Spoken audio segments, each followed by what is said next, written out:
Time now for sports on 104.7 The Cave. Here's Ned Reynolds.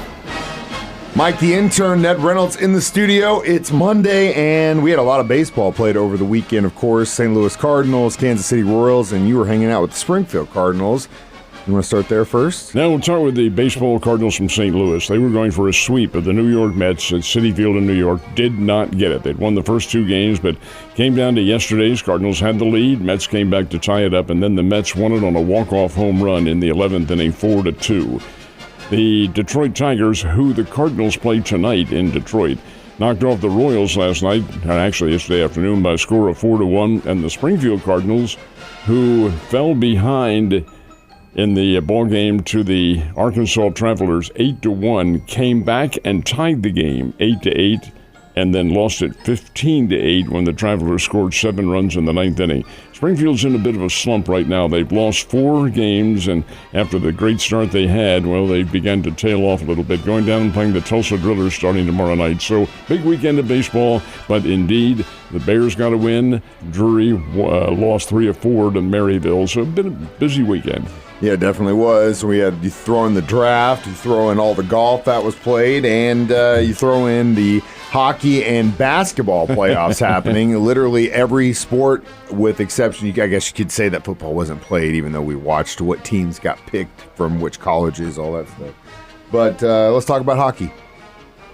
Well, we can, because the Stanley Cup playoffs are underway, and the Colorado Avalanche got a win. Vancouver Canucks won a game in which they were trailing with 2 minutes to go, 3-1. Wow. And won it in overtime with 3 goals in the space of about 2.5 minutes. I've never seen anything like that. New York Rangers won, Edmonton Oilers won, and in the NBA, New York Knicks, Indiana Pacers, Minnesota Timberwolves, all winners yesterday. Competition continues tonight. Celtics still a team to beat? Celtics are pretty good. They play tonight, as do the Denver Nuggets, who are 3-1 over the Los Angeles Lakers. But the Lakers did get a win on Saturday, and that ended an 11-game losing streak to Denver. So now we'll see what happens. This is the playoffs. Yeah. Anything can happen. I know everyone's high on the Celtics, but I think the Nuggets also have a great team as well, as much as I hate to say that about Denver. And last but not least, there was some racing going on in Old D House this weekend as well. It was in Dover, Delaware, and indeed the sun was out. Beautiful day, big crowd on hand. And when the checkered flag came out, it was Denny Hamlin for the 3rd time this year. Hamlin gets the win, outdueled Kyle Larson down the stretch. And a great race indeed. Everybody was excited about it, but it's Denny Hamlin who gets the victory this time. Probably the most exciting thing to happen in Delaware in weeks. You ever been in Delaware? I'm right next door to it. New Jersey's right across the Delaware Bay. Is it a lot better than everybody says it is?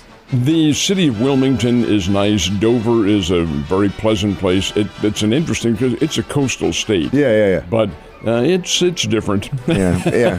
How are the ladies over there? Not bad. Starch fed. Ned, you have a great day. I'll see you tomorrow. Sports is brought to you by Taylor Gruball, Chevy, Buick, and GMC. Take that short drive to West Plains to buy your next car.